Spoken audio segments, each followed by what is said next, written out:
আসসালামু আলাইকুম রহমতুল্লাহি ওবরকাতুহু।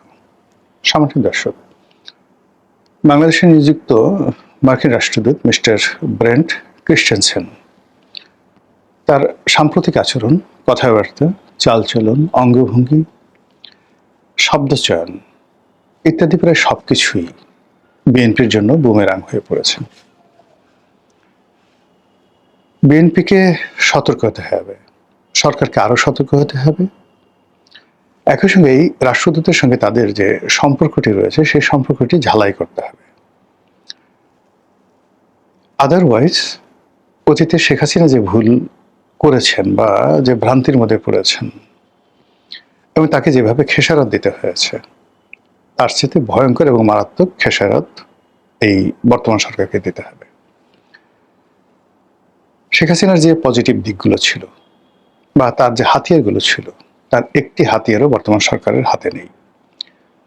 প্রথমত, তিনি যে ক্ষমতায় এসেছিলেন তিনি কোনো অবস্থাতেই কোনো মার্কিন তাবেদারি শক্তির হাত ধরে ক্ষমতা আসেননি।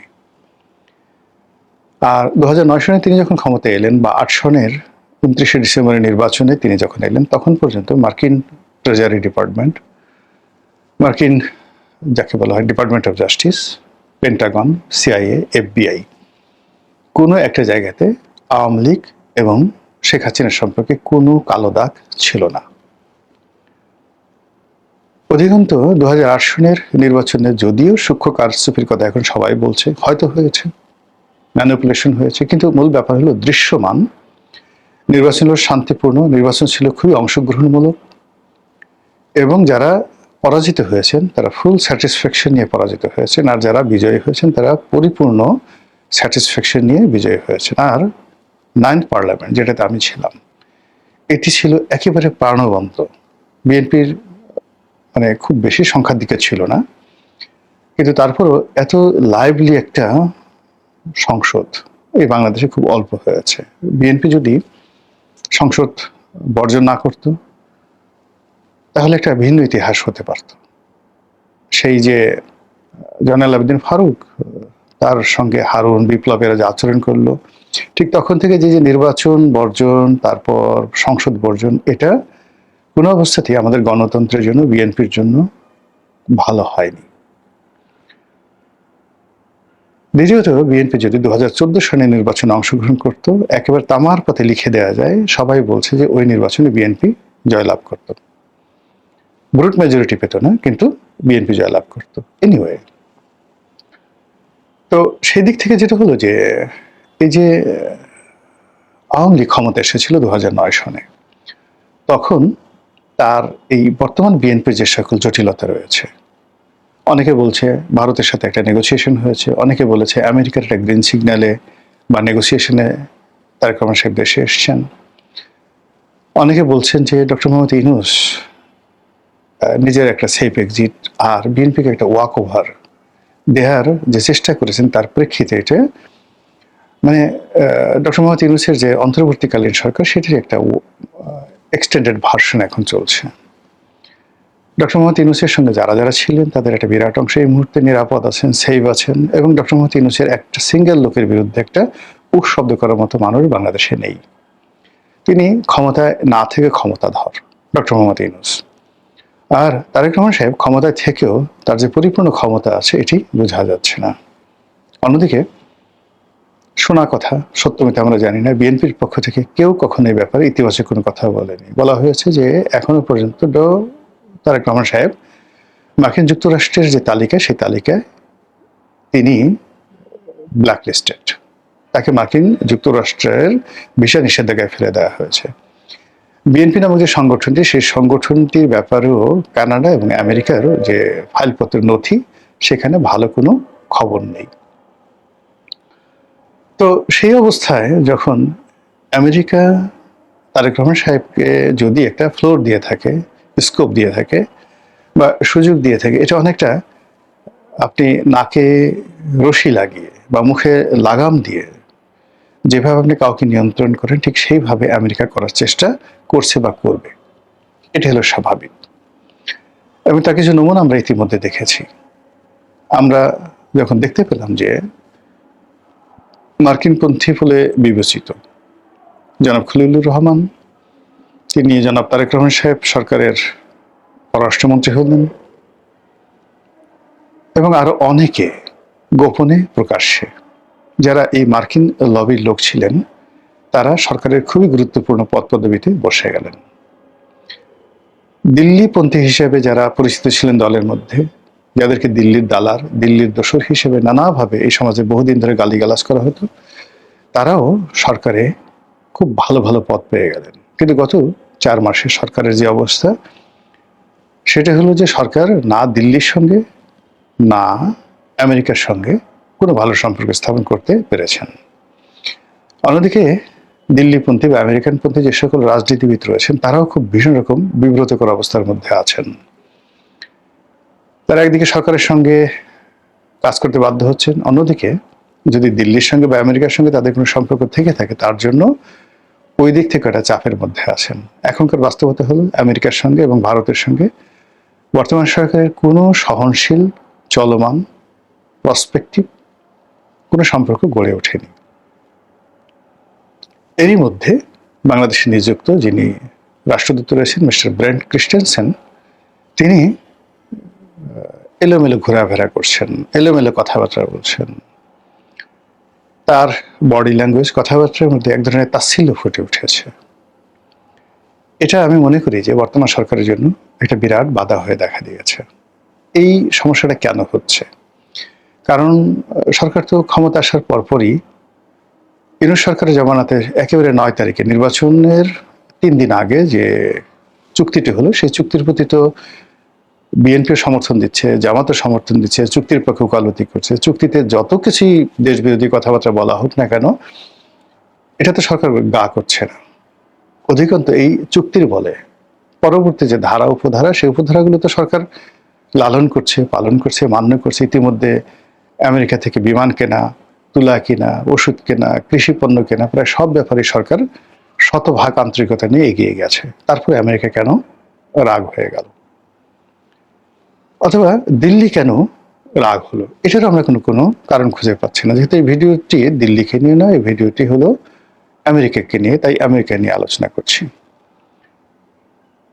জনাব তারেক রহমান সাহেব যখন সিদ্ধান্ত নিলেন তিনি চীন দেশে যাবেন, ঠিক তার 1-2 দিন আগে বা 3-4 দিন আগে হঠাৎ করে পররাষ্ট্রমন্ত্রীর সঙ্গে সেই অনেকটা রাজার হালে, জমিদারের হালে, গভর্নর জেনারেলের মতো একটা ভাবসাব নিয়ে, মানে ব্রিটিশ জমানাতে যেভাবে গভর্নর জেনারেলরা আমাদের এই দেশে পাওয়ারফুল ছিলেন, বা ভাইসরয়রা কোম্পানি আমলে ছিলেন গভর্নর জেনারেল, এবং সরাসরি ব্রিটিশ সরকার যখন 1857 সালের পরে এই দেশটি মানে নিজেরা নিয়ে নেন, ঠিক সেই সময়টাতে যিনি রাজা বা রানীর প্রতিনিধি ছিলেন তাকে বলা হতো ভাইসরয়।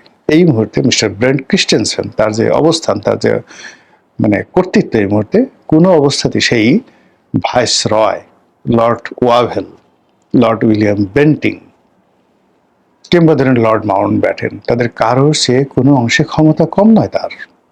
সেরকমই তো আমরা দেখছি, বিশাল লম্বা দেহ, কথাবার্তা বলছেন, এবং তিনি যেখানে যাচ্ছেন সেখানে চাঁদের হাট বসছে, সব মানুষ সেখানে লুটোপুটি খাচ্ছে, মনে হচ্ছে ডোনাল্ড ট্রাম্প বাংলাদেশে এসে গেছেন।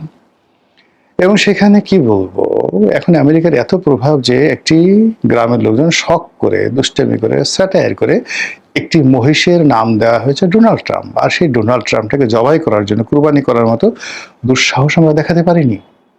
আমরা তাকে সংরক্ষণ করছি, আমরা তাকে চিড়িয়াখানায় রেখেছি, তাকে বাতাস দিচ্ছি, তাকে গোসল করাচ্ছি, তাকে চিকিৎসা দিচ্ছি, এবং সেই ডোনাল্ড ট্রাম্পের পাশে, মহিষ ডোনাল্ড ট্রাম্পের পাশে, সেখানে রাজনৈতিক নেতা যাদেরকে আমাদের পছন্দ হচ্ছে না, তাদেরকে ডোনাল্ড ট্রাম্পের পাশে আমরা রাখতে চাচ্ছি।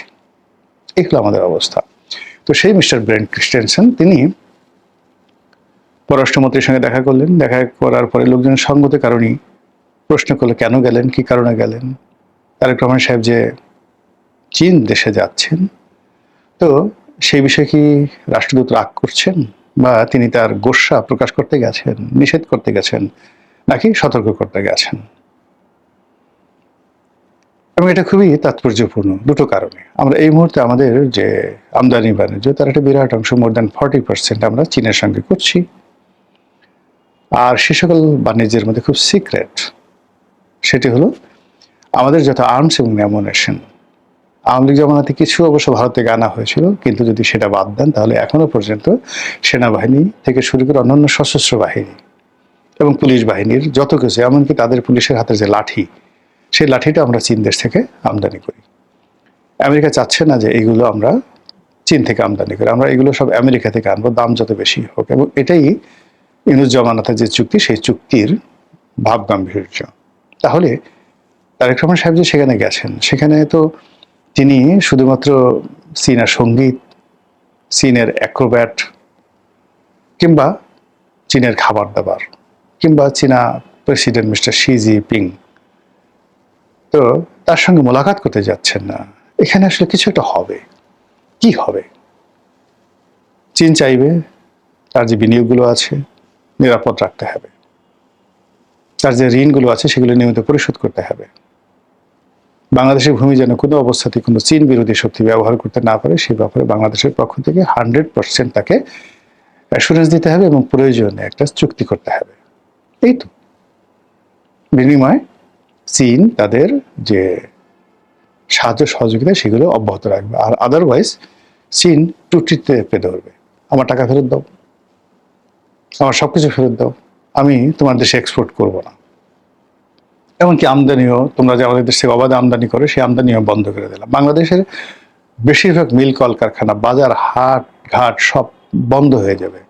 আমরা এই মুহূর্তে বাংলাদেশে এমন কোনো জিনিস নেই যেগুলো চীন থেকে আনছি না। চীন যদি তার আমদানির উপর মাত্র 1 মাস নিষেধাজ্ঞা দেয়, পুরো বাংলাদেশ বন্ধ হয়ে যাবে। শিল্প কলকারখানা সবকিছু চীন সেটা জানে।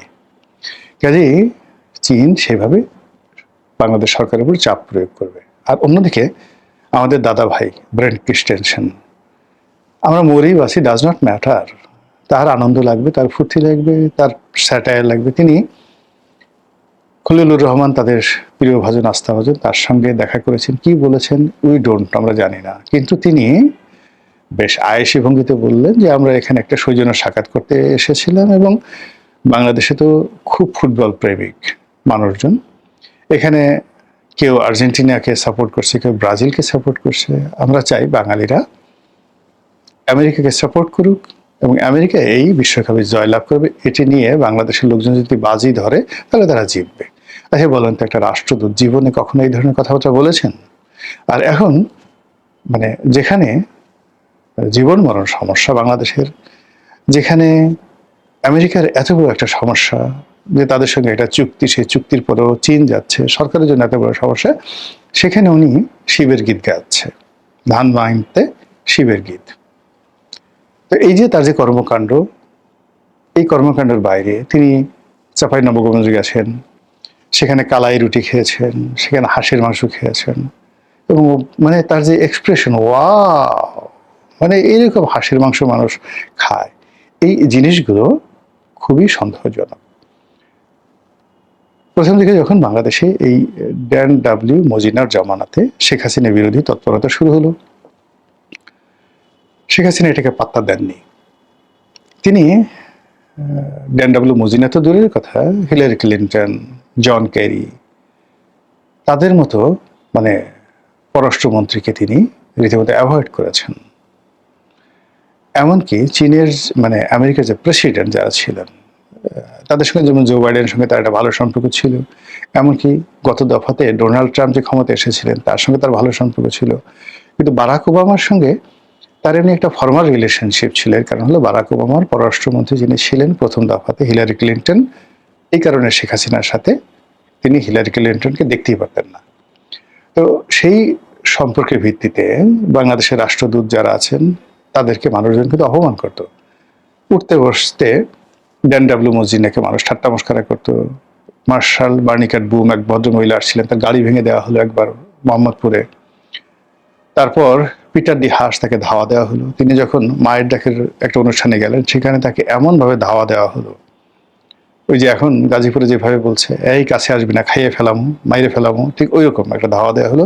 বেচারা ভয়ে থর থর করে কাঁপতে কাঁপতে পররাষ্ট্র মন্ত্রণালয়ে এসে আশ্রয় নিলেন এবং তার পুলিশ প্রোটোকল সরিয়ে নেওয়া হলো, তাকে আনসার দেওয়া হলো। বলা হলো যে শুধু তাই নয়, এখন থেকে এই আনসার নিতে হলো তোমাকে আনসারের বেতন দিতে হবে নিজে। তো এই যে কাজগুলো শেখ হাসিনা করেছেন, আমরা সবাই খুব বাহাবা দিয়েছি, আরে বাবা, বাপের বেটি, শেখের বেটি, এরকম দরকার। কিন্তু শেষ পর্যন্ত কি হয়েছে? তদ্রূপ এখন এই যে শুরু হয়েছে তারেক রহমানের জামানাতে ব্রেন্ট ক্রিস্টেনসেনকে দিয়ে, এটা ঈশান কোণে আবার সিঁদুর মেঘ দেখা দিয়েছে। এই মেঘ সরকার কিভাবে সরাবে, এটা তাদের একান্ত ব্যক্তিগত বিষয়। সাধারণ নাগরিক হিসেবে আমাদের যতটুকু দায়িত্ব ছিল সেই ব্যাপারে সরকারকে সতর্ক করলাম মাত্র। আসসালামু আলাইকুম রহমতুল্লাহি ওয়া বারাকাতুহু।